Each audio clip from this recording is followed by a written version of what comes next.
네, 최경영의 정치본색 시작하겠습니다. 오늘 함께할 세 분 소개해드립니다. 김성환 시사평론가 나와 계시고요. 김한 한겨레 기자 그리고 김민아 시사평론가 나와 계십니다. 안녕하세요. 네, 안녕하세요. 예, 이것도 굉장히 중요한 뉴스인데 JTBC 단독 보도인데도 불구하고 이거를 제대로 봤는데도 없는 것 같고 예, 이게 이종호 씨가 이제 전 블랙펄 인베스먼트 대표고요. 그다음에 도이치모터스 주가 조작 공범으로 1, 2심까지 다 유죄 판결을 받았던 사람입니다. 이 사람이 2020년 9월이라는 이 시점에 한 달 동안 40여 차례 통화 문자를 김건희 씨와 당시 검찰총장의 부인이었죠. 네. 이거의 그 시계열을 제가 기억해 보면 2020년 2월에 경찰의 내사 자료를 통해서 김건희 씨가 내사 사건 의 당사자다. 그러니까 주가 조작의 당사자로 주가 조작 사건의 혐의자로 검찰이 내사 사건을 내사를 했었고 그걸 내사 보고서를 뉴스타파가 입수를 해서 보도를 한 게 2020년 2월이었거든요. 그리고 4월이었던가요? 4월에 이게 고발을 하죠. 황희섭, 최강욱, 황희섭 등이 고발을 하고 이걸 검찰이 고발을 했는데 질질 끌다가 9월에야 제대로 이제 고발인 조사를 하기 시작하죠. 당시에 중앙지검장은 이성윤이었고 검찰총장은 윤석열이었습니다. 이성윤은 지금 조국혁신당 의원이고 윤석열은 대통령이죠. 상황이 좀 그려집니다. 예, 요렇게 시계열 배열만 했어도.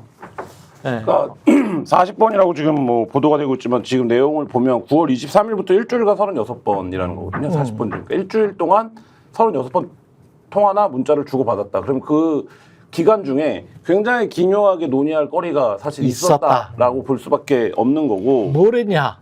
그렇죠. 그리고 생각을 해보면 권력자와 전화 통화를 일주일에 누군가랑 36번 할 수 있다.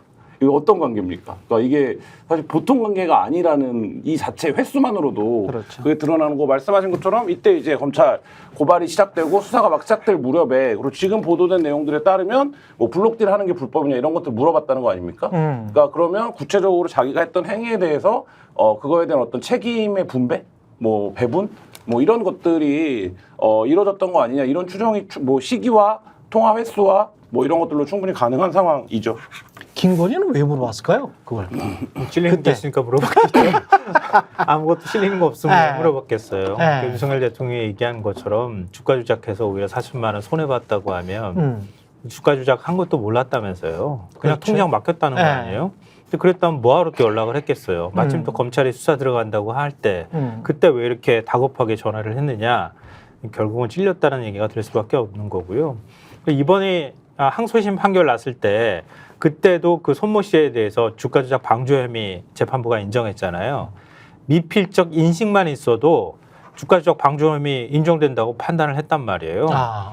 그러니까 자기는 이게 주가 조작인지 아닌지 그 정도만 어느 정도 인식만 하고 있었다 하더라도 아니 의심만 할 수 있을 정도의 상황만 됐다 하더라도 그건 주가 조작 방조 혐의 인정됐다고 할 수 있거든요. 근데 이번 같은 경우에는 검찰에 수사 들어간다고 하니까 이게 뭐지?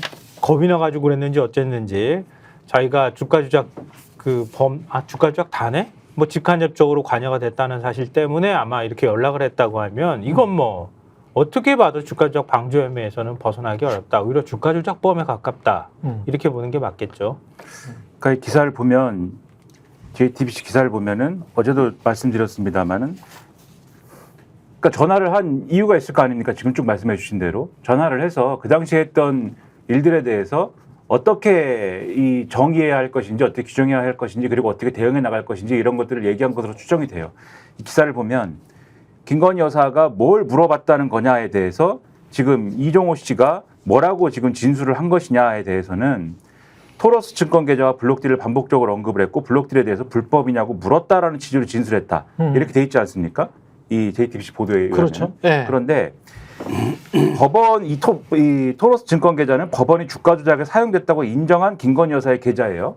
예. 그렇죠? 그리고 원래 블록딜은 주식시세에 영향을 주지 않기 위해서 장외에서 매수자, 매도자가 거래하는 걸 말하지만 이 거래가 법원이 공소시효가 남아있다고 인정한 2차 주가 조작 시기에 있었는데 재판부는 시세 조정과 무관한 정상적인 블록딜로 보기 어렵다라고 판단한 거래입니다. 예. 근데 이거는 재판부가 이렇게 판단을 이미 한 건데 예. 이 훨씬 이전에 김건희 여사가 즉 이 불법의 소지가 있는 대목의 거래에 대해서 이종호 씨에게 전화를 해가지고는 이것이 불법이었냐 등의 얘기를 물어봤다고 지금 이종호 씨는 진술을 한 것이잖아요. 다시 말씀드리면 즉 예. 이러한 행위를 같이 어떤 종류의 공감대를 가지고 했다. 이 거래를 이 거래가 어떤 성격인지를 이 어떤 공감대를 가지고 했다라는 걸 뒷받침할 수 있는 그러한 정황이기 때문에 그래서 최소한 방조 혐의가 성립할 수 있다라는 뒷받침을 할 수 있는 얘기가 되고 더 나아가서는 공범일 수도 있다라는 얘기가 될 수도 있는 얘기거든요. 이거는. 예. 그래서 상당히 중요한 얘기가 지금 나오고 있는 거다. 다시 한번 말씀드립니다. 네, 김민하 평론가 얘기한 거에 대해서 조금 이어서 얘기하면요. 예. 이종우가 검찰 진술조서에 이렇게 썼다는 거예요. 김건희 여사가 자신의 토로스 증권 계좌 내역을 뽑아달라고 해 직접 해야 한다고 말해줬다. 이렇게 얘기하는 거예요. 근데 김건희 여사가 그 블랙펄 인베스트먼트 사무실에서 김건희 엑셀 파일 나왔다는 거잖아요. 예. 근데 자신의 토로스 증권 계좌 내역을 뽑아달라고 왜 이종호한테 연락했냐는 거예요. 그러니까. 아니, 다른 증권사에 얘기하면 되지. 예. 왜 이종호한테 얘기했냐고요. 그러니까. 그거는 거기서 했다는 거지, 같이. 거기서 그거 한 거는 지금 거의 사실로 저는 판단을 하고 있습니다. 아니 이 말을 보면 그 말이잖아요. 그리고 왜 거기다가 달라고 해, 자료를. 그럼 공인인증서까지 맡겼을 가능성이 높아요. 이 법원이나 이쪽에서 이렇게 쭉 나오는 걸 보면 김건희 씨는 전화 주문도 하고 그쪽에서 이제 1차 주가 조작 때는 주로 전화 주문을 많이 하잖아요. 그래서 이땡땡 씨, 이종호 씨가 아닙니다. 이땡땡 씨가 1차 조작에 1차 주가 조작의 골드만삭스 출신이라는 이 사람이 주포인데 그때는 주로 전화 주문을 많이 하고 이때는 HTS 주문을 많이 합니다. 2차 주가 조작 때는. 근데 2차 주가 조작 때 HTS 주문이라는 거는 저 주식 해보신 분들 다 알지만 공인인증서가 있어야 돼. HTS는. 그러면 HTS로 홈 트레이딩 시스템을 이용해서 계속 반복적으로 뭔가를 해야 된다라고 하면 공인인증서까지 다 맡겼겠지. 주가 조작을 해서 이거를 시세를 띄우고 거기에 차익을 나한테 준다고 했으니 제 추정입니다. 예, 제 추정입니다. 그렇게 한다고 했으니 나는 공인인증서까지 맡길 수 있었겠지. 그런데 이제 사건이 불거졌어.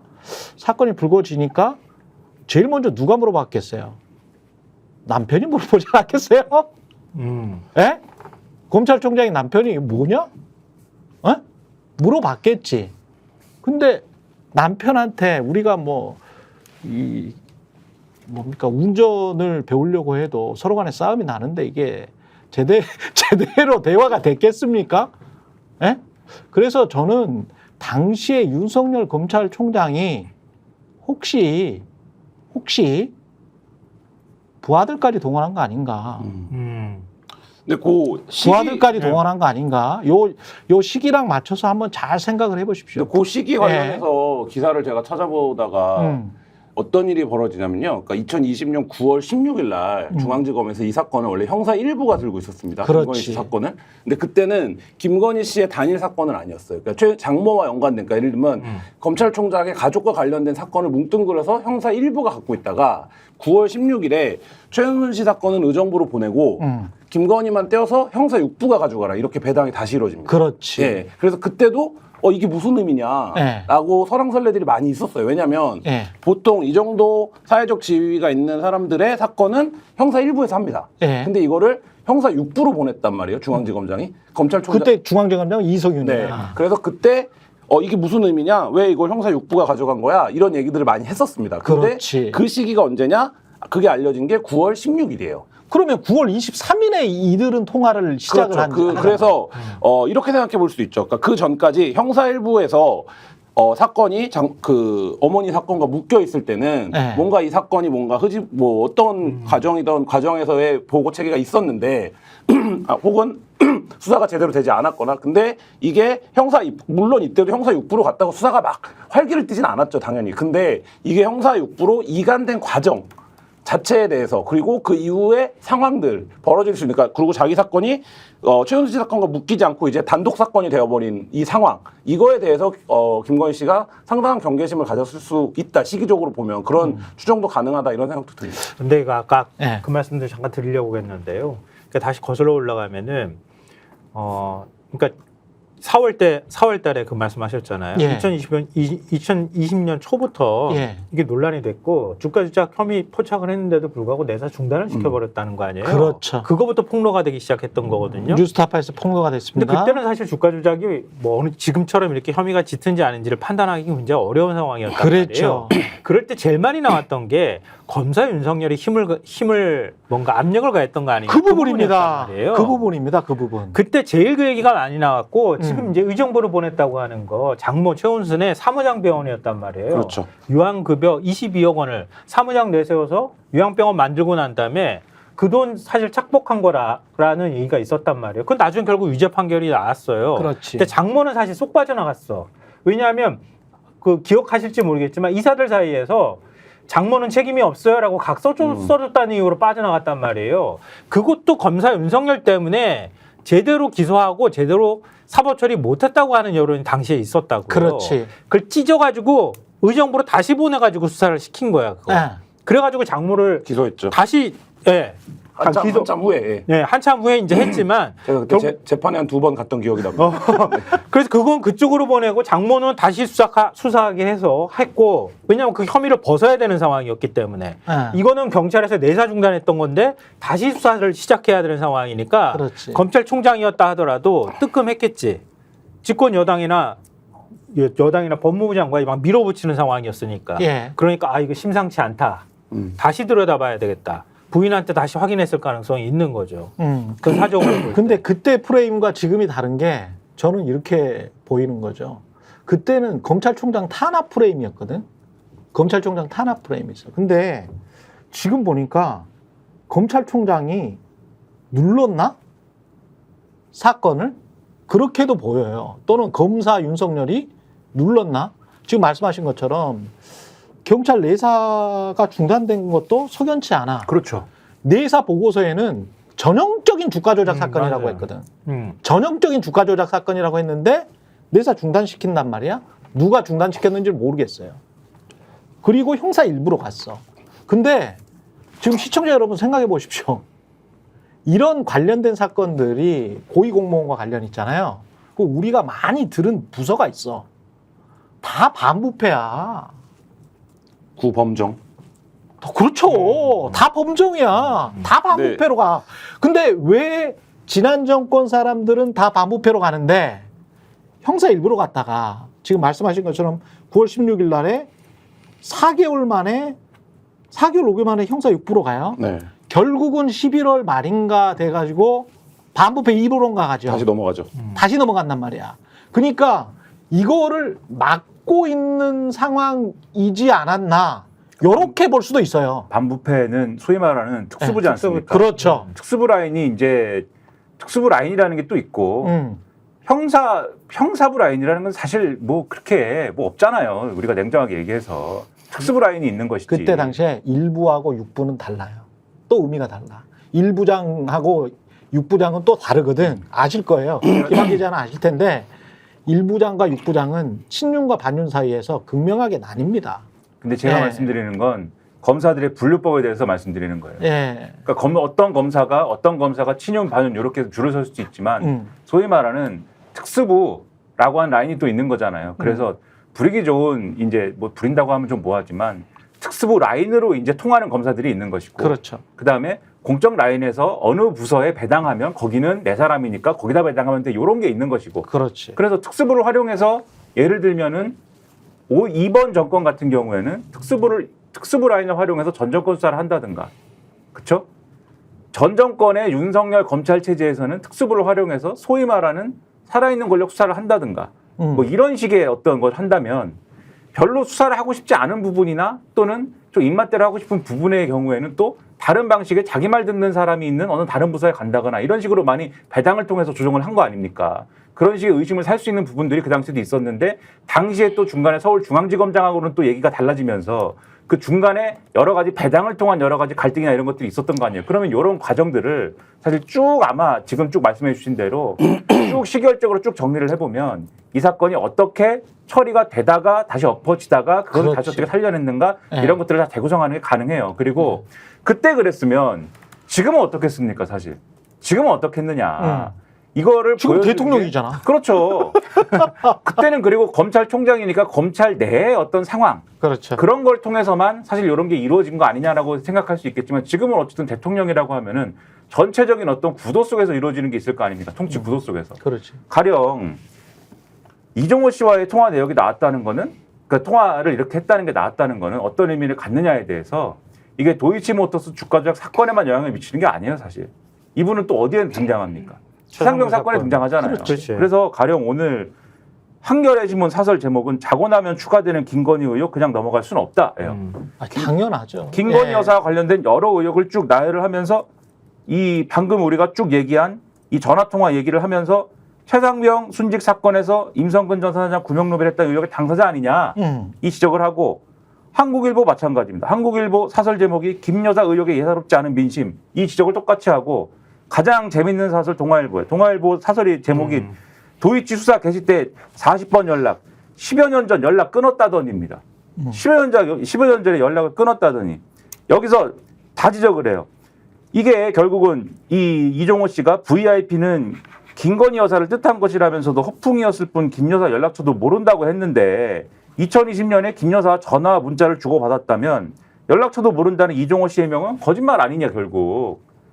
여기서 다 나오는 거 아니에요. 연락처를 모르는 게 거짓말인 게 아니라 어떤 전화는 김건희 전화가 아닌 걸 압니다. 그러니까 전화를 구별해요. 그러니까 이 전화는 원래 김건희 전화인데 원래 김건희 여사 전화번호가 아닌 번호로 전화가 온 것도 있다라고 지금 진술한 거잖아요. 그렇죠. 그러니까 원래 김건희 여사 전화번호가 아닌 전화번호까지 아는 거 아닙니까 지금? 그렇죠. 그럼 거짓말로 해명을 한 건데 그걸 가지고 여당하고 지금 용사는 최상병 사건도 이 얘기로 뭉개면서 지금 덮으려고 한 거잖아요.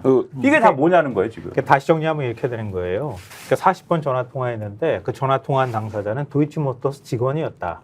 근데 그 직원이 대표 전화로 자기하고 통화를 한 거다. 이렇게 주장하는 거예요. 도이치모터스 직원이랑 통화하지는 않았지. 그 동아일보가 아니 도이치모터스가 아니라 네. 저 코바나 코바나 컨텐츠 컨텐츠. 코바나 네. 컨텐츠 직원하고 자기하고 통화한 거다. 다만 전화번호가 김건희 전화번호였을 뿐이다. 이렇게 주장을 하는 거란 말이에요. 누가 근데 직원이 전화 통화하는데 대표님 전화 좀 줘봐요. 그리고 네. 내가 그 전화로 전화할게요. 이렇게 하는 사람이 어딨냐고요. 동아일보가 상식적으로 납득하기가 어렵대요. 그 그리고 얘기를. 무슨 용무로 코바나 콘텐츠 직원이랑 전화를 해. 이종호가.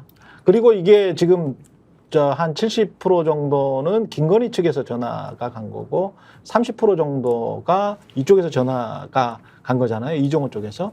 그걸 보면은 당시에 9월 16일 날 그렇게 형사 입부로 배당을 받은 다음에 이 9월 23일 날 통화가 시작되고 이 상황에서 지금 다급한 사람은 김건희 쪽이야. 뭔가를 알아야 돼. 왜냐하면 검찰 수사가 어떻게 진행이 되고 있고 검찰총장이 남편이 물어봐. 심지어는 저는 검찰총장 왜냐면요. 왜 제가 이런 이야기를 하냐면 제가 그냥 추정을 하는 거 아닙니다. 실제로 윤석열 후보는 관훈클럽에서 내가 그거 가져와 봐라고 해서 봤는데 이런 말을 합니다.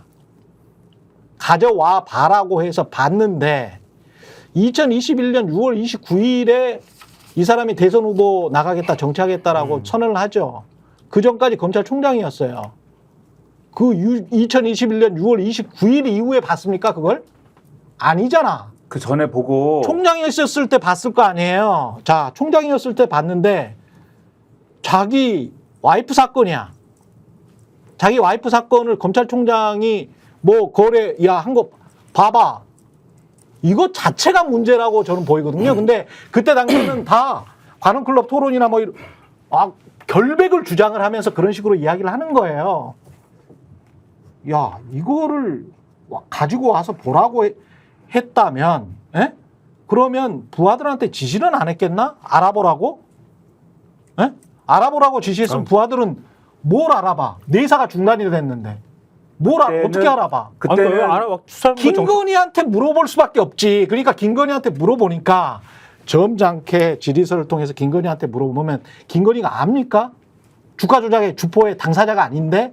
그러니까 주포 당사자한테 물어봐야지. 그래서 내역 뽑아달라. 그렇지. 그러면서 통화를 하면서 야, 이거 자기도 모르니까. 그러면서 40차례 그래서 이쪽에서 많이 전화를 그렇게 추정할 수밖에 없는 거예요. 지금 상황은. 그때 뭐냐? 네. 윤석열 변호사와 그가 소속된 로펌이었던 겁니다. 그렇지. 추정하기로. 그러면 이게 지금 검찰총장 때부터 시작해가지고 지금 대통령이 되고 난 다음까지 총장을 탄압했다거나 또는 어떤 뭐 사건도 아닌데 그거를 막 들쑤셨다거나 그게 아니고 처음부터 이 부분은 김건희 방탄으로 총장 생활을 영위했던 거 아닌가? 그리고 그 이후에 대선 후보가 되고 이렇게 한 것에 이거는 뭐 윤석열 대통령과 김건희 씨의 양심에 관련된 거라서 제가 뭐라고 말씀드리긴 뭐합니다만은 한번 물어보세요 스스로에게. 야, 이거는 니를 보호하기 위해서라도 내 사익을 지키기 위해서라도 내가 깜빵가기지 않기 위해서라도 지금 부산저축은행 있잖아요. 부산저축은행에서 봐준 거 아니야? 라는 게 나왔었잖아요. 보도가. 그거 가지고 명예훼손으로 지금 다 고발한 거 아니에요? 그리고 그러면- 의심이 되는 게 예. 그 당시에 윤석열 변호사 로펌 아니었냐라고 제가 말씀드린 거잖아요. 그렇죠. 그 당시에 의심되는 게 기억이 나실 건데 그 당시에 소위 말하는 그 수정관실이라고 있지 않습니까? 수사정보기획관실 이런 데서 윤석열 대통령의 장모 관련 사건 이런 것들에 대한 예를 들면은 이 위법 여부를 검토한다든가 그런 걸 통해서 이거를 검찰총장의 어떤 여러 가지 이 언론 대응이나 이런 것들을 어떻게 할 것이냐 이런 거를 검토하고 문건 만들고 이런 거 나왔었잖아요. 그렇죠. 그래서 그때도 우리 최경영의 최강시사 이런 데서 야 이게 검찰 조직이 윤석열 개인의 뭐 변호사 하는 조직이냐 이러면서 그렇죠. 막 비판했던 기억이 나거든요. 그렇죠. 그러니까 검찰 조직이 그렇게 움직였다라고 하면은 과연 윤석열 당시 검찰총장의 배우자의 사건에 대해서 그렇게 할 수 있는 상황이 아니었겠느냐 의심할 수밖에 없는 거예요. 그래요. 제가 요 무렵에 범정 수사관 인터뷰를 해서 기사도 쓰고 제보도 받고 그랬었는데 많은 걸 하셨네요 그때. 이 범정, 그러니까 수사관들이 움직이는 방식이 이런 겁니다. 예를 들면 어떤 사건이 배당이 되는데, 그래서 이제 그때도 제가 검사가 얼마나 센지 일반 사람들은 상상도 못 한다라는 얘기를 방송에서 많이 했었는데, 이 검사가 경찰에 직접 전화를 거는 게 아니에요.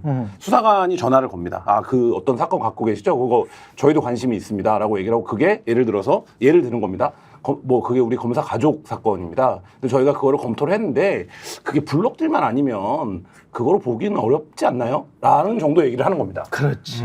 네, 그러면 그 다음에 알아먹는 겁니다. 그러니까 그런 사건, 그런 식으로 해서 내사가 종결되고, 근데 이거를 기술적으로 들고 있고 수사를 안 할 방법이 없잖아요. 네. 그럴 때 검찰이 부리는 기술 아닌 기술이 뭐냐면 이걸 재배당하는 겁니다. 예를 들면 수사를 분류하면서 재배당합니다. 이 재배당하면 6개월 갑니다. 그러니까 이 김건희 여사 사건이 대표적으로 그런 딱 그렇게 흘러온 거잖아요. 네. 그러니까 경찰 단계에서는 이유를 모르는 압력으로 내사가 종결되고 그 후에 다시 고소를 했는데 이 고소가 재배당되는 과정만 거의 한 8개월, 10개월 밟거든요. 그러니까 이 과정이 전형적으로 말하자면 한 명의 검사를 그러니까 이게 뭐 검찰총장까지 갈 필요도 없습니다. 그렇지. 그러니까 검사 하나가 네. 수사관을 통해서 할 수 있는 일들이에요. 능히 검찰 조직 내에서. 그리고 이게 김건희 여사 정도 되는 주목도가 있는 인물이니까 그나마 이게 이렇게 됐다가 보도라도 되는 거지, 그렇지 않은 뭐 검사 관련된 사건들은 사실 보도조차 되지 않습니다. 그냥 갖고 있는 거예요. 갖고 있다가 하는 거죠. 근데 그거면 훗날 1년, 2년 지나서 그 압력을 넣은 수사관이 그게 압력을 넣은 거라고 자기가 나와서 양심 고백을 하지 않는 이상 아, 저희는 수사 관련해서 실무적으로 알아본 거다. 그리고 그쪽에서도 알아야 될 거 아니냐. 이런 정도의 정보는 하면 한국적 수사관에서 뭐 수사관이 그런 정도는 할 수도 있지라고 생각하고 넘어가는 거거든요. 근데 그게 검찰이 수사를 무마시키고 수사를 망가뜨려온 수십 년의 관행의 어떤 테크닉이고, 그 테크닉의 정점에 말하자면 이 김건희 여사 수사가 얹혀 있는 거예요. 그러니까 저는 이 과정들이 배당, 재배당 이때 통화, 여기서 보도에도 그게 드러나는데 왜 이렇게 블록들만 집중적으로 물었을까? 요거 알아오라고 한 거예요. 그래. 네. 알아오라고 한 거야. 알아오라고. 한겨레가 빨리 가서 기사 써요. 네. 한겨레가 다시 그림을 그렸으면 좋겠는데 왜냐하면 한겨레 한겨레 신문에 20일이에요. 20일. 20일에서라도 써. 21에서라도. 네. 왜냐면 오늘 한겨레 그 이준재 논설위원이 지난번에 탈원전 수사 때문에 월성원전 그거 시리즈 1탄 나가고 그다음 오늘 2탄 최재형 얘기 네네. 나왔었잖아요. 그 시리즈 1탄에 딱 첫 문장이 뭔지 아세요? 문재인 정권 후반기인 2020년 10월 시작된 월성원전 1호기 불법 폐쇄 의혹 수사는 두 갈래로 진행됐다. 이게 첫 문장이에요. 지금 우리 2020년 9월 얘기했잖아요. 그렇지. 2020년 10월이에요. 네. 대전에 가 있는 거 끌고 온 사람이 윤석열 검찰총장이에요. 그러네. 자기 와이프에 대한 수사 시작된다는 얘기 나오자마자 문재인 정권 월성원전 1호기 폐쇄하는 문제 끄집어가지고 대전지검에 내려가 있는 거를 그걸 끌고 와가지고 수사 본격적으로 시작했다는 거예요. 우리가 지금 김건희 방탄 얘기하잖아요. 맥락이 쫙쫙 맞네. 쫙- 그리고 그러니까 지금 행태하고 한겨레 신문이 똑같아. 가가지고 지금 이것도- 행태하고 이거- 똑같아. 한겨레 20일. 야, 이것도 네. 대당의 기술인 거예요. 그러니까 예를 들면 사건을 우리가 끌고 간다고 언론을 표현하지만 네. 어쨌든 검찰이 들고 있었던 사건인 거거든요. 그러니까 네. 이 사건을 중앙지검 갖고 온 거 아닙니까? 서울로? 그러니까 그 시기가 맞물려 있는 시기인 거죠. 그러니까 그- 딱 맞물려가지고 네. 갖고 와가지고 지금 와가지고 다시 그 사건을 들여다봐도 그렇지만 다 무죄 판결 났잖아요. 최재형도 총선 출마 직전에 그냥 그렇게 감사원장직까지 내던지면서 이거 감사원이 빨리 이거 그 감사 그 불법 원전 폐기 이거 잘못한 거라고 감사 결과 빨리 내라고 종용을 했다는 거 아니에요. 아기가 딱딱 맞잖아. 한쪽은 정치권으로 나가고 싶어서 총수 출마하고 싶어서 그렇지. 그런 거고 다른 한쪽은 자기 와이프 건드리기 시작하니까 그래? 너들도 죽어봐. 그리고 사건 끌고 올라가지고 월성원전 가지고 끝까지 대통령 될 때까지 써먹었잖아요. 지금도 써먹고 지금도 있잖아. 써먹고 있습니다. 지금도 써먹고 있어요. 나라 경제가 이렇게 엉망진창인데도 불구하고 그거 제가 제 계산으로는 제가 그래도 조금 아는데 경제관에서 아는데 제 계산으로는 한 해 그거 20조 매출이 설사 나온다고 하더라도 한 해 5천억 영업이익이 날까 말까 아마 못 날 겁니다. 예? 체코원전 말씀하시는 예, 체코원전. 네. 그런 거를 가지고 이 뻥튀기를 하면서 한국 경제를 부흥할 수 있는 마치 수단인 양 원전 사업이 무슨 짓거리인지 모르겠어요. 정말 모든 것을 정치적으로 이용하는. 근데 이 JTBC 보도에서 그냥 기자 입장에서 주목할 점은 뭐 예. 김어준 씨도 그 얘기를 했던데 이게 어떻게 나왔냐는 거예요. 그러니까 사실 이게 그게 이제 세 번째인데, 네. 세 번째인데 그 세 번째 이야기하기 전에 어떻게 나왔냐 이야기하기 전에 두 번째는 그 최상병 사건은 짚어야죠. 아니 이게 지금 2020년 9월이잖아요. 근데 2023년 7월이야. 최상병 사건은. 네. 그럼 7월에 내가 VIP한테 이야기할게라고 했잖아. 그러면 이야기 안 했나?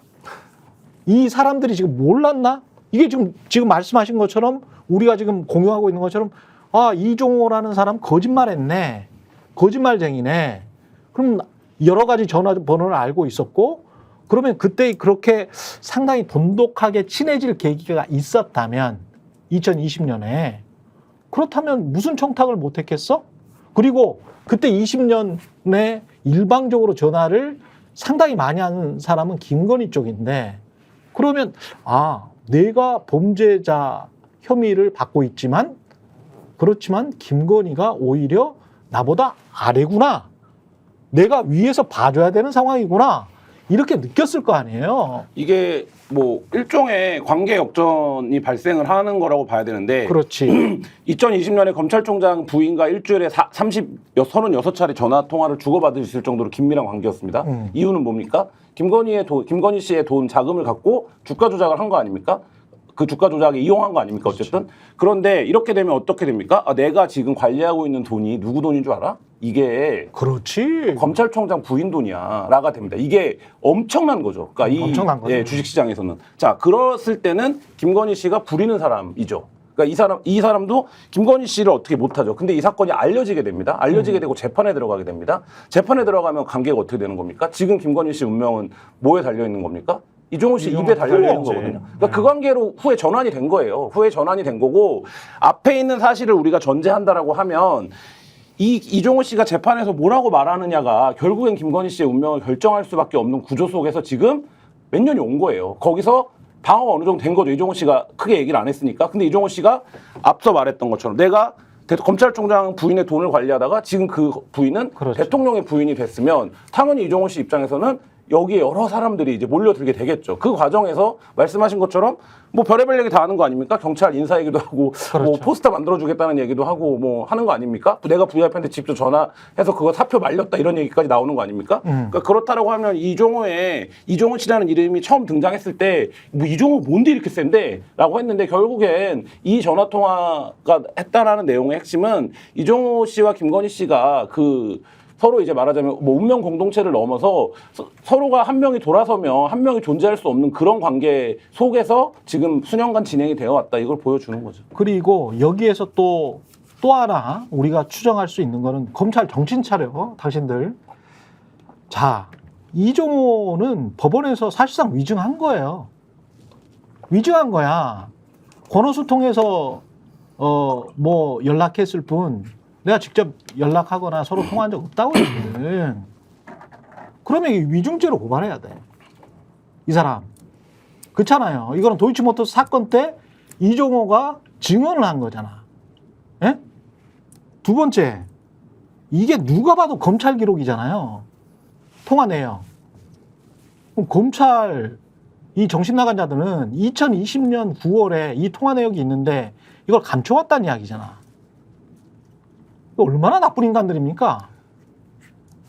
이거 하나만으로도 지금 2020년 9월에 통화 내역이 있다는 것만으로도 사건이 완전히 달리 보이는 사건인데 결정적인 그치. 증거인데 그걸 가지고 있었으면서도 법정에서도 이야기를 안 하고 이제까지 이야기를 안 해? 누구 때문에? 왜? 이게 직무유기든 직권남용이든 검찰 이대로 두면 안 돼요. 야, 조목조목 따져야 돼. 그러니까 이런 게 나왔을 때 네. 검찰이 그렇게 나라를 위해서 열심히 수사를 하는 분들이면 이종호 씨를 뭐 어떻게 하든가 이 사안을 정리를 했어야죠. 이 사안을 정리를 안 하니까 지금 말씀하신 것처럼 이종호 씨 입에 김건희 여사의 운명이 달리게 되고 그 전에 이게 해소가 안 되니까 처리가 안 되니까 사법 처리가 누군가 되든지 김건희 여사가 법적 책임을 지든지 어떻게 해소가 됐으면은 윤석열 정권에서 김건희 리스크라는 건 없고 그렇죠? 뭐 다른 게 있었겠죠 아마 근데 네, 다른 게 있었을 테지만 아무튼 이 문제는 없고 이종호 변수는 없고 2020년에 이 사건을 처리했으면 윤석열 대통령이 없었겠죠. 그렇죠 뭐 그것이 없었을 수도 있고 네. 뭐 근데 여러 가지 우리가 가정을 해볼 수 있지만 이종호 씨가 없었으면 최상병 사건에서 이 모양 이 꼴이 안 났을 거 아닙니까? 이 무슨 뭘 로비라 왜냐면은 이종호 씨의 입에 뭔가 달린 게 있으니까 이종호 씨가 뭔가를 요구할 때 권력이 그거를 들어주거나 뭔가를 관철시키기 위한 행동을 할 수밖에 없는 거고. 그렇죠. 이 구조에서는 그럴 수밖에 그렇죠. 없어. 이거를 최상병 사건 한참 얘기할 때도 몇 차례 이제 말씀드렸던 것 같은데 이런 관계가 있을 것이다라는 점을.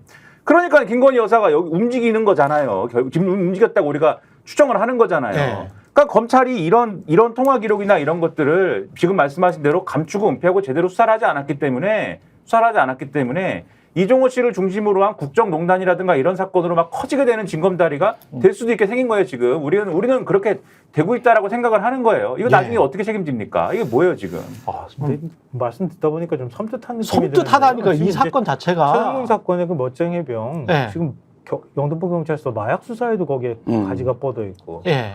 지금 군 인사하는데도 거기 관여가 돼 있고 경찰 인사하고도 관여가 돼 있고 근데 지금 우리가 쭉 얘기하다 보니까 시발이 되는 게 도이치모터스 주가 조작 사건이고 예. 발음 조심하시고요. 워낙 이제 네. 시작. 식자셔가지고 네. 약간 이제 문어체를 많이 네. 쓰십니다. 네. 한자잖아요, 예, 시발이라는. 예, 시작. 시작되는 지점. 예, 시작되는 지점. 예. 근데 거기서부터 시작돼가지고 바지가 막 뻗어서 나오는 게 지금 결국은 우리가 지금 얘기를 어디까지 할지 모르겠지만 공천부터 시작해서 다 뻗어 있는 거잖아요. 그렇죠. 그럼 뭐예요?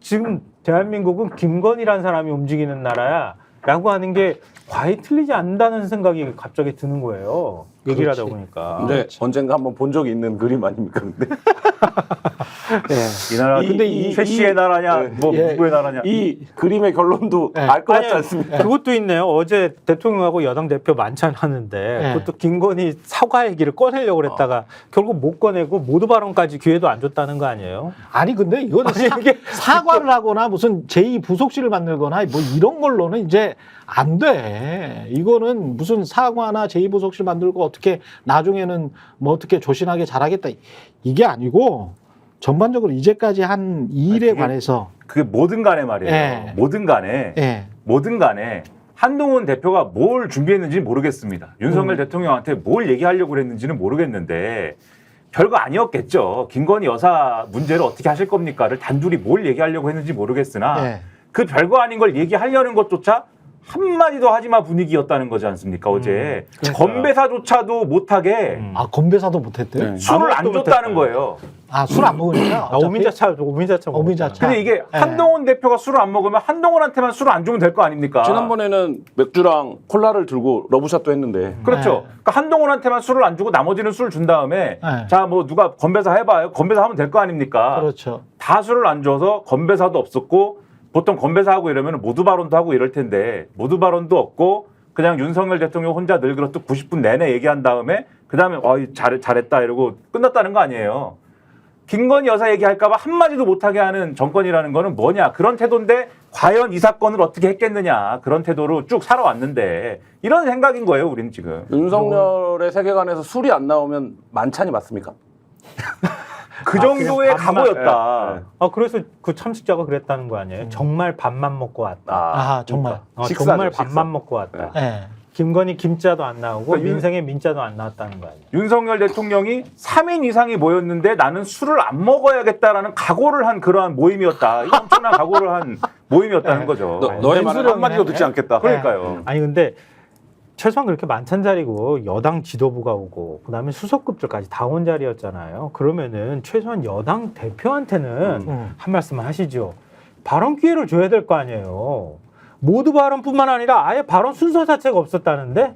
그럼 돌아가면서 우리 건배사를 하든 뭐 한마디씩은 하잖아요. 그러니까 한마디씩 할 발언 기회조차도 안 줬다는 거 아니야. 그러니까 아무한테도. 한동훈 대표도 그런 형식이 한동훈 대표의 어제 심정과 맞물려서 끝나고 나서 얘기를 했다는 거 아닙니까? 다시 독대를 요청한다? 그리고 내 이 얘기 언론에 하겠다. 이렇게 얘기를 했다는 거잖아요. 그러니까 이게 어제 그 자리가 상징적으로 윤석열이라고 하는 어떤 사람의 캐릭터와 지금 말씀하셨지만 한동훈의 캐릭터를 극명하게 드러낸 자리가 근데 됐다. 만약에 우리가 지금 얘기하는 이런 것들에 대해서 한동훈이 모를까요? 다 알겠죠. 알죠.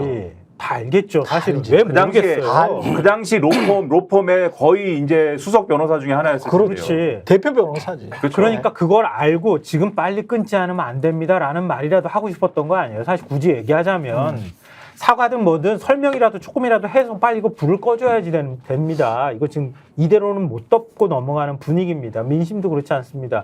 최소한 그 얘기를 해주고 싶었을 거예요. 진짜 윤석열 정권을 위해서라면. 근데 그 2년 발언 반, 기회도 안 2년 반 준 동안 건데? 더 많이 저질러 놨거든. 그리고 어디에서 터질지 모르거든. 그거는 그리고 한동훈도 알고 있거든.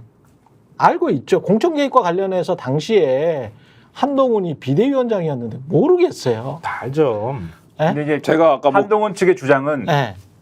좀 말이 안 되는 주장이긴 하지만 예. 내가 막았잖아 이런 거예요 지금. 막았잖아. 근데 그렇기 때문에 자기들이 할 말이 있다고 생각하는데 예. 할 말이 있다고 생각하니까 지금 윤석열 대통령한테 뭔가 직언을 하겠다 이런 모드거든요. 그러니까 그거는 제가 볼 때는 네. 야 그런 걸로 충쳐지지 않는다고라고 말하고 싶지만 그런데 그조차도 방어를 하고 있다 윤석열 대통령은. 그러니까 이게 뭐냐는 거예요 지금. 그러니까 제가 아까 뭐 가벼운 얘기로 그림이라는 얘기 했었는데 지난번 그림을 그린 사람이 한동훈 아닙니까? 그 수사에. 그렇죠, 그렇죠. 네, 그 수사의 그림을 그렸기 기획을 때문에 다 한 거지. 이게 사실 여러 지금 우리가 막 이렇게 이슈가 많고 이렇게 문제가 많은데 왜 해결이 안 되지라고 하는데 이거를 그림을 그린 입장에서 보면 소재가 쌓이고 있는 거거든요. 치고 들어가기 시작하면 사실 와르르 무너지고 지금 수사 기록이 나오고 있어요. 검찰의 가장 핵심적인 진술 기록과 통화 기록이 나오고 있다고요. 이게 어떤 의미인지 검찰에만 몸담았던 한동훈 대표가 모르겠습니까? 이거 지금 그런 상황에서 이 그림이 시작달락 말락하고 있는 상황인 거예요. 그러니까 한동훈 대표가 윤석열 대표에게 대단한 충심을 가져서라거나 이런 게 아니라 본인의 정치적 미래를 위해서라도 이 부분에 대해서 뭔가의 결단이 지금 필요한 시점으로 오고 있다는 걸 본인이 제일 잘 알고 있는데 윤석열 반대로 다른 측면에서 얘기하면 윤석열 대통령이라고 모를까요? 윤석열 대통령이 어쨌든 한 1년 전에는 한동훈 대표가 형이라고 불렀던 사람 아닙니까? 그러면 근데 윤석열 대통령은 그 얘기를 지금 듣고 싶지 않은 거죠. 이거는 전형적인 제가 보기에는 어떤 둘 사이의 감정이 아니라 이 상황 자체를 윤석열 대통령이 회피하고 있다. 더군다나 한동훈 대표는 내노라는 또 화가 아닙니까? 화가 중에서도 잘 거의 그려? 피카소급 화가 아닙니까? 네. 검찰 내에서는. 추상화야? 그러니까 만약에 조선 제일부 조선 제일부. 네. 야, 그 조선 제일부인데 이거 딱 보면은 야, 이거 그림 만약에 내가 붓을 잡고 그리면 내가 그림 그리면은 이거는 잘 그릴 수 있겠네. 이거는 거의 내 인생 최대의 작품이 된다. 이거 감이 올 거 아닙니까? 그럼 그 얘기를 사실 그리면 할 수 있겠지만 그리지 않은 입장에서는 해줘야겠는데 지금 말씀하신 대로 이렇게 하고 있는 거죠. 안 듣는다 나는. 이게 뭐예요 이게 지금? 그림붓을 잡았는 줄 알았더니 필봉을 잡고 언론 역할을 할 것 같아서 겁이 나가지고 대화를 못 한다는 거 아니에요? 아니 윤석열 대통령이 지난번에 기자간담회 할 때 그 얘기한 거 아닙니까? 최상병 특검 관련해서 수사가 끝났는데 미진하다고 느끼면 나라도 특검을 요청하겠다. 그렇지. 그 논리 김건희 특검도 마찬가지가 되는 거 아닙니까? 예를 들면 김건희에 대한 수사 처분이 완료가 돼요. 근데 막 국민들이 미진하대. 그러면 그 논리로 따지면 특검을 요청해야 되는 상황이 되는 거 그렇지. 아닙니까? 네. 한동훈 대표 손들지 않을까? 제가 한번 해보겠습니다. 근데 그때 논리가 그것도 잘 봐야 돼요. 윤석열 대통령도 명색이 구수를 하긴 했지만 어쨌든 법조인 아닙니까? 그때 두 개의 논리가 달랐어요. 최상병 사건은 이게 미진하면은 내가 그 특검을 요청하겠다였고 김건희 여사 사건은 문재인 정권이 탈탈 털어서 할 필요가 없다 수사를. 그렇죠. 할 필요가 없는 것이기 때문에 어떤 경우에도 그러니까 더 방어도가 지금 높은 거예요. 어떤 경우에도 안 하겠다. 이 의지가 분명해 보여서 한동훈 대표가 손을 들기 전에 이 손들 기회를 주지 않겠죠. 왜 이제야 나왔는가? 이제 나온 것에 어디로부터 나온 건가? 이제 이 이야기로 들어갈 텐데 잠시 광고 보고 30초 후에 돌아오겠습니다. 아니 왜 아직도 3년간 같은 통신사 인터넷 계속 쓰고 계세요? 인터넷 가입 시 48만 원 교신 변경 시 추가 혜택이 주어집니다. 인터넷 비교원 통해 인터넷 가입하고 지인에게 홍보해주세요. 지금 네이버에 인터넷 비교원 검색 후 3초만에 감동 행복 비교해보세요. 네, 인터넷 가입 혜택 비교하느라 시간 낭비하고 계시는 분들, 3년마다 가입만 해도 현금 사은품 주는 인터넷 비교원입니다. 인터넷과 휴대폰 그리고 가전제품 렌탈을 비교원을 통해 가입할 때 최대 48만 원, 알뜰폰 또는 휴대폰을 통신사만 변경해도 최대 30만 원, 정수기 렌탈 때 최대 30만 원, 총 최대 108만 원까지 현금 혜택 받을 수 있고요. 현금 사은품 원치 않으면 삼성 55인치 TV로 선택 가능합니다. 인터넷 신규 가입 후 소개한 친구가 또 가입한다. 그러면 신세계 상품권 4만 원을 무제한으로 드리는 이벤트 진행 중이고요. 그리고 가입할 때 스픽스 유튜브 보고 왔다고 말씀하시면 고함량 비타민 B가 들어있는 웰세이브의 비타민 B 제품을 또 따로 드리고 있습니다. 지금 바로 1670-2571 또는 네이버에서 인터넷 비교원을 검색 후 문의해 주시기 바랍니다. 이게 끝날 것 같으니까 검찰 쪽에서 흘린 걸까요? 근데 검찰 쪽에서 흘렸다 아니다 이걸 네. 단정할 수는 없지만 이 자료가 검찰이 갖고 있을 수밖에 없는 자료. 그래 누가 봐도. 예, 진술 조서랑 네. 통화 기록에 구체적 횟수가 들어있는 거잖아요. 그렇지. 그러니까 이거는 전형적으로 그냥 기자들이 하는 말로 한 페이지만 읽어줬다 이런 그렇지. 거 아니면 사실 그렇지. 나오기가 아니, 어렵죠. 이거 네. 한 페이지 읽어준 수준이 아니에요. 굉장히 많이 네, 줬어. 어쨌든 이 그런 김건희라는 이름이 몇 번 언급되는지까지도 나와. 이럴 정도면 한 페이지 그냥 슬쩍 찍어가지고 이미지 파일로 보내준 정도 수준이 아니에요. 이거는 거의 통으로 주다시피 한 거야. 아니면 검사랑 기자랑 만났는데 검사가 화장실 잠깐 갔다 온 거죠. 이렇게 놓고 아유 배 아파 이러고. 그렇지. 락을 안 걸어놨네. 그래서 보란 이야기인가? 이걸 왜 두고 갔지? 내 앞에 이렇게 갖다 놨지 왜? 이게 뭐지? 근데- 이렇게 근데 이거는 박정철 고문치사 때도 결국은 검사였잖아요. 방만 검사였나? 그때 이름. 그거는 그걸 담당한 검사 쪽에 담당한 나간 검사였지. 거지만 네. 이번 같은 경우에는 직접 담당한 검사가 이걸 지금 이 자료를 그냥 바로 보여줬다고 보기 어렵단 말이에요. 그렇지.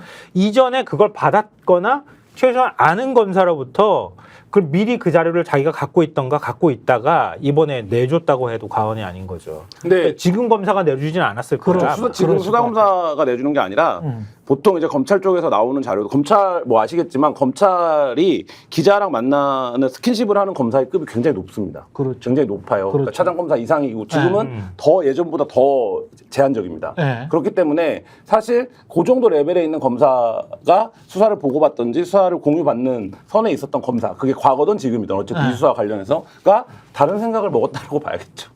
예, 그게 사실 이제 맞는 얘기겠죠. 근데 그 검사가 누군지는 모르지만 네. 어쨌든 이 정권이 기울기 시작했네. 내가 이 정권에서 그렇지. 계속 충성을 해봐야 내가 다 어차피 출세는 다음 정권에서 해야 되는 건데 그렇죠. 라고 하는 정도의 레벨과 위치에 있는 검사가 다른 생각을 먹지 않으면 사실 이 정도의 자료가 나오진 않죠. 지금 그럼 뭐 막 이렇게 생각을 하게 돼요.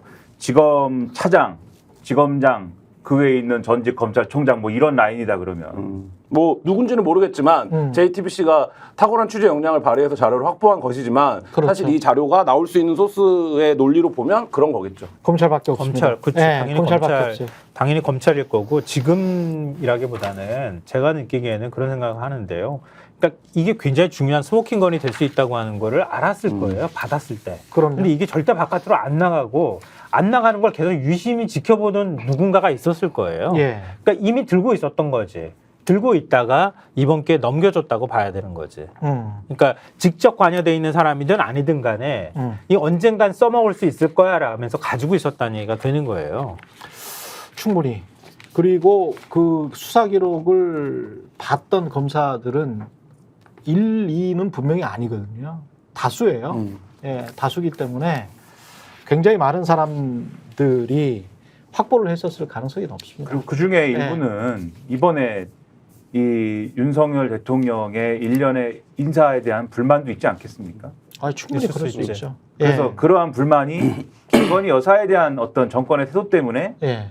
내가 김건희 여사에 대한 정권의 어떤 부당한 태도 때문에 내가 그게 인사든 뭐든 간에 부당한 대우를 지금 받고 있는 것이고 나의 부당한 대우가 어쨌든 이게 사회적인 어떤 그 부당함과 맞물리는 것이다라고 판단을 그렇죠. 했다면 검사가 판단을 했다면 예.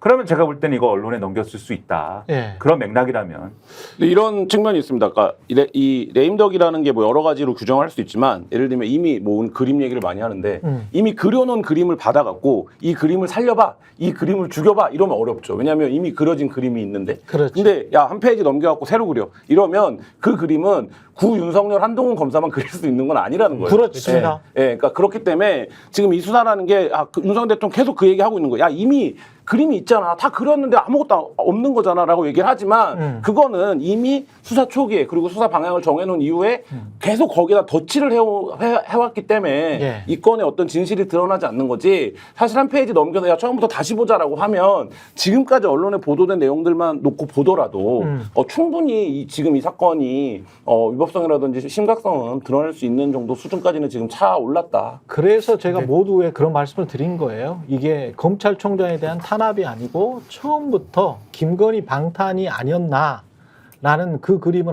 다시 한번 그려보면 지난 한 5, 6년을 다시 한번 복기를 해보면 이 사람들이 2019년부터 해가지고 쭉 복기를 해보면 언젠가부터는 김건희 방탄을 시작했겠구나라는 생각을 하지 않을 수가 없습니다.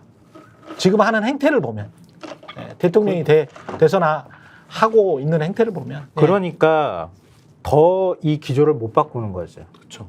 그때 것까지 다 나오니까. 다 털리게 못 다 하는 털린다면 진짜 국가적으로는 굉장히 큰 사건이에요. 아니 그 검찰총장이 자기 배우자를 보호하기 위해서 검찰 조직이 이용된 거잖아요. 네, 그렇죠.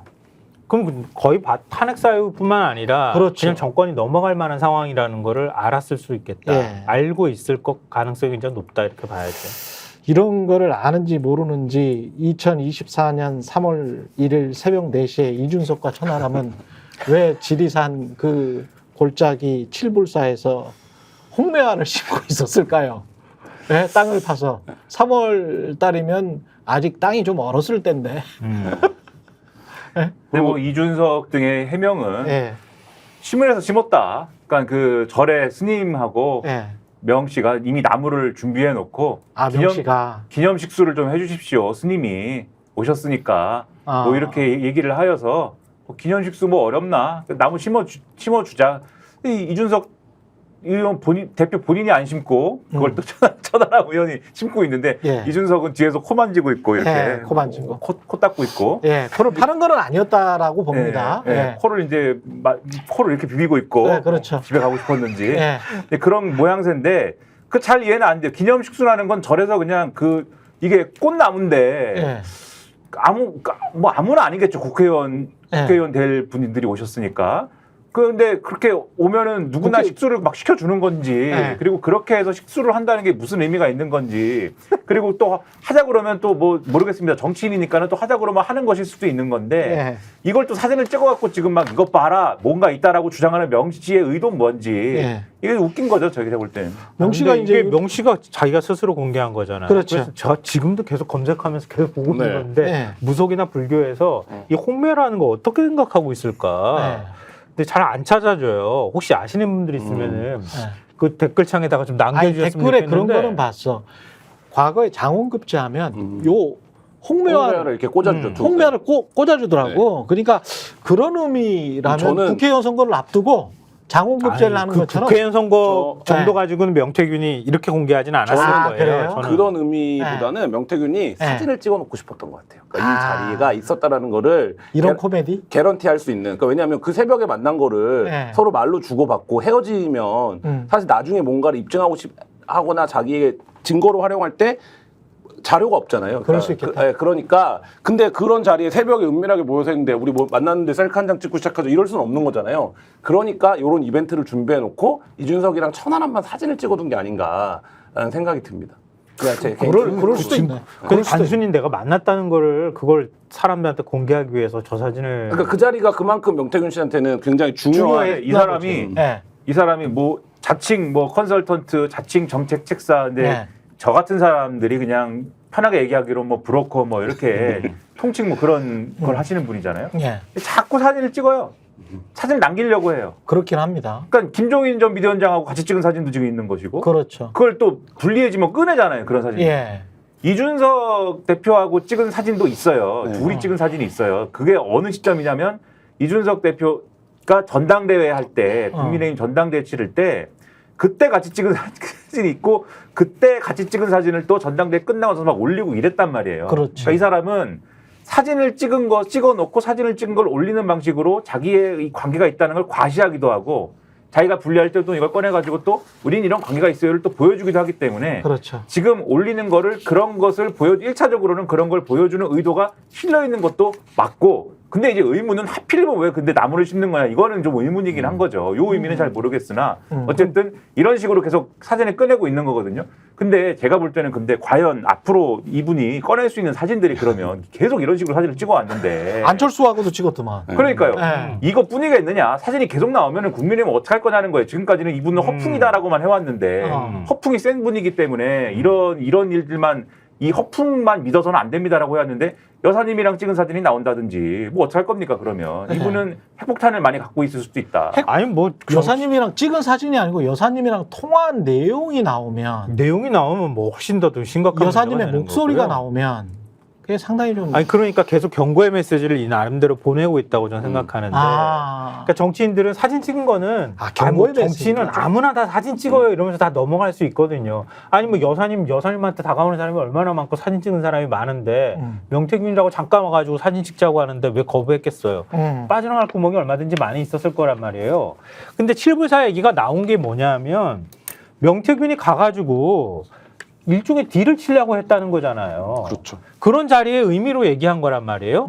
근데 이준석 천하람은 지금 입국 닫고 어디 사라지고 그렇죠. 없단 말이에요. 예. 그 꺼내면 꺼낼수록 불리한 거야. 청년 정치 이미지 싹 가려지고. 근데 그렇게 하면서 숨었다고 하는 사람들의 사진을 굳이 꺼냈다.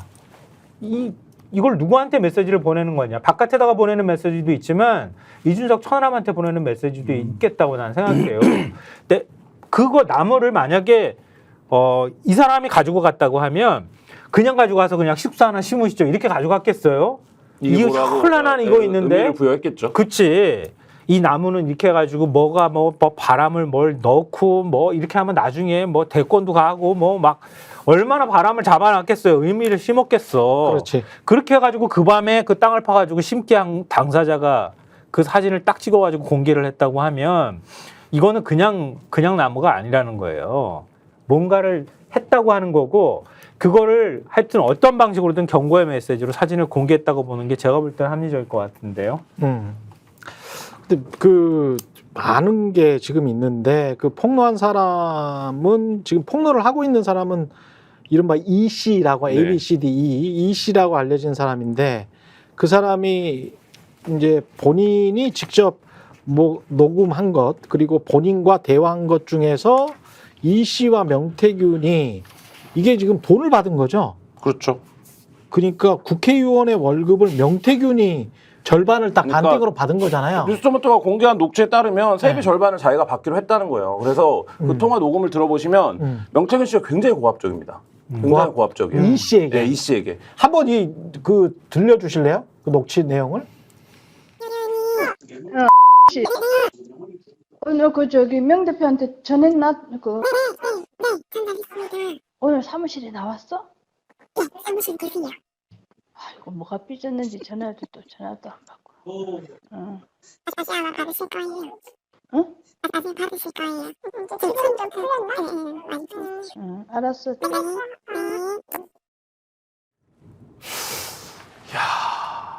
그러니까 이 국회의원도 뭐 삐졌는지 전화를 안 받는 거에 관해서 걱정을 하네. 자기가 돈을 주면서 돈을 아니, 주면서 그러니까 아무리 반띵을 해주면서 네. 아무리 제가 뭐 브로커라고 표현을 했으니까 대단하다. 아무리 자기가 당선이 대단해. 되고 공천을 받고 당선되는데 협력한 공을 세운 브로커라고 해도 예.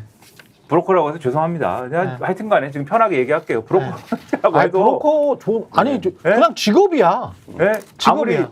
아무리 네. 브로커 현역 의원이 네. 브로커한테 자기 월급 반띵하면서 네. 딱 주면서 그것도 벌벌 떨면서 그렇죠. 심기를 살펴가면서 네. 이 보도를 보면은 우리 명 본부장님이 직접 받는 건 또 싫어하셨다는 거예요. 그래가지고 서랍에 넣어놓으면 저 직원들이 서랍에 빼가지고 또 드렸다는 거예요. 그리고 이게 늦어지면 또 아주 난리가 난다는 거예요. 또. 아 그래. 예? 근데 그거를 받는 방법도 맞춰서 네. 그 선호하는 방식에 맞춰갖고 현금으로? 그렇죠. 이렇게 누가 합니까? 아무리 브로커가 이 역할을 했다 하더라도 이렇게 네. 하는 사람 제가 생각할 때는 없고 네. 이분 뒤에 뭔가 강력한 뭔가가 있다라고 이 의원이 인식을 해야만 그렇지. 그래야만 가능한 그림이다 이런 느낌이 딱 드는 거죠. 그러니까 보통의 뒤에 여사님이 어쩌면 도저히 불가능한 얘기고요. 네. 이렇게 통화 녹취록 보면은 그렇게 돼 있어요. 920만 원이 세비가 들어왔다고 하니까 단돈 1원이라도 빠지면 안 된다고. 정확하게 따져라. 그러니까 이렇게까지 얘기한단 단순히 말이에요. 빠지면 안 된다고 하는 게 아니라 1원이라도 빠지면 나는 끝이다. 난 나는 너와의 끝이야. 관계를 정확하게 끝낼 거야. 따져라. 그리고 그 다음 멘트가 바로 보내야지 이겁니다. 바로 그러니까 이 보내야지. 보내야지가 나한테 보내야지 무슨 의미인지 모르겠지만 네. 1원이라도 빠지면 난 끝이야. 바로 보내야지 이렇게. 범죄도시 포에 이런 내용 많이 나오는데 이런 데서 많이 나와. 불법 저희가 대부업자도 좋아하는 건 이렇게는 안 해요. 범죄도시 불법 포에 이런 데서 대부업자도. 많이 나오거든. 저희가 좋아하는 건 네. 부당거래 뭐 이런 겁니다. 예. 네, 검사님 나오고 뭐 네. 이런 거. 저는 이 타격감 좋은 거를 좋아해요. 타격감이 좋잖아. 아니, 네. 근데 대한민국의 국회의원이 네. 뭐 브로커든 어쨌든 간에 이런 사람한테 이런 취급을 받는다고 하는 건 지금 아마 국민의힘에서 말 안 하지만 국민의힘 의원들 술자리에서 만나면 굴욕이지. 진짜 쪽팔려가지고 못 살겠다는 소리 할 그렇죠. 법한 상황이에요. 굴욕이지. 진짜 불법 대법자 얘기도 하지만 불법 대법자도 이렇게는 안 해. 그렇게 그것도 그 얘기를 할 5선이야. 수도 있고 5선. 초선도 그 얘기를 할 아니고 수도 있고 5선이야. 이렇게 얘기할 수도 있고 자기들끼리 만나면 너도 주냐? 이렇게. 너도 주냐. 네. 이런 상황에서 마지막으로 요거 잠깐만 짚죠. 정부가 상급병원 4인실 이하는 그러니까 4인실 이하라는 게 3인실, 4인실, 3인실, 2인실, 1인실. 네. 너희들은 좀 사니까 입원료 50% 올릴게. 이게 예. 한 번이라도 간병을 해본 사람들은 네. 알아요. 네. 병원에 가면 내가 맘대로 인실을 할 수가 없어요. 그래서 병원에서 처음에 상급병원들을 어떻게 유도하냐면 지금 병실이 없다면서 그렇지. 2인실에 잠깐 계시다가 그렇지. 병실이 나면 6인실이나 뭐 옮겨주겠다라고 얘기를 해요. 그렇습니다. 그러면 지금도 울며 겨자 먹기로 2인실이나 1인실에 들어갈 수밖에 없는 구조예요. 그러니까 네. 그런데 지금 여기서 기저에 깔고 있는 게 그거 아닙니까? 이런 소인실을 이용하는 사람들은 좀 비용을 지불할 수 있는 거 아니야? 네. 라고 하는데 그게 지금 현실과 전혀 맞지 않는다는 거예요. 그러니까 근데 이 의료 대란이 나고 수개월째 끌고 있는 와중에 정부가 대책이라고 이런 걸 내놓는 건 지난번에 용산에 있는 비서관들 다 병원에 내려보냈었다는 거 아닙니까? 의견 청취했다는 거 아닙니까? 예. 여전히도 현장을 전혀 모른다. 결국은 국민 부담으로 돌아오네. 3조 3천억 원이야. 병상 축소로 건강보험 재정 3조 3천억 원을 아낄 수 있다? 우리가 내야지 아낄 수 있는 거잖아. 그렇죠. 아니, 그러니까 비상진료체계 도입한 이후로 1조 2천억 정도 돈이 들어갔다고 하잖아요. 민주당에서 뭐 계산하기로는 의원이 공개하기로는 4,600억이다 이렇게 얘기하는데 정확한 액수라고 이렇게 딱 확정짓지는 못하지만 네. 어찌됐든 간에 의대 증원 문제 꺼내고 그 갈등 관리 제대로 못하면서 이렇게 큰 사회적 비용을 치르고 있잖아요. 그거 자기 돈 아니라고 건보료에서 그냥 다 뽑아 쓰고 있잖아, 그냥. 그렇지. 건보료도 내년 한 2년 뒤쯤이면 적자 상태로 돌아선다고 얘기하잖아요. 정부가 의무적으로 또 건보 재정에 돈을 넣어야 될 것도 지금 안 주고 있는 상황이란 말이에요. 그러니까 자기들도 사실 아는 거지. 야, 이렇게 가면은 건보 진짜 펑크 나겠다. 왜냐하면 문재인 정부 때 간병비 지원한다거나 그리고 중증 암이나 이런 거 중증 환자 확대했죠. 예, 네. 거기에 대한 건보 지원을 확대하고 이렇게 해가지고 건보 재정이 뭐 무슨 엄청나게 손실을 봤다 그러면서 그것도 역시 국가 재정처럼 재정 건전화를 하니 뭐 재정 펑크 난 거고 다시 메워야 되니 이런 소리를 했단 말이에요. 예. 근데 이거 사태가 점점 길어지는 판국이란 말이에요. 이거 몇 조 원이 더 들어갈지 모르는 상황이니까 국민들 돈 뜯어가지고 여기다 넣겠다는 얘기나 마찬가지고 응급실도 마찬가지잖아요. 환자가 자기가 스스로 중증인지 아닌지 다 파악할 수가 없잖아. 근데 환자가 가면 중증 아니면 돈 더 받겠다고 하는 거 아니에요. 네. 이것도 환자 부담으로 다 돌리는 거 아니에요. 아니 무슨 이런 끔찍한 일이 있어. 환장하겠습니다. 2,000명을 환장해. 늘린다라고 무대뽀로 했을 때 예. 그것도 웃기지만 최소한 그렇게 무대뽀로 하시려면 그랬을 때 나타날 여러 가지 무슨 뭐 부작용. 악영향에 대한 대비가 돼 있든지 그렇죠. 아니면 뭐 예측하지 못하는 상황일지라도 무슨 플랜 B가 있든지 이런 거가 있어야 되잖아요. 근데 지금 예를 들면 이런 얘기들 뭐 입원료를 50% 올리고 뭐 이런 얘기들 다 일종의 땜질 처방 아닙니까?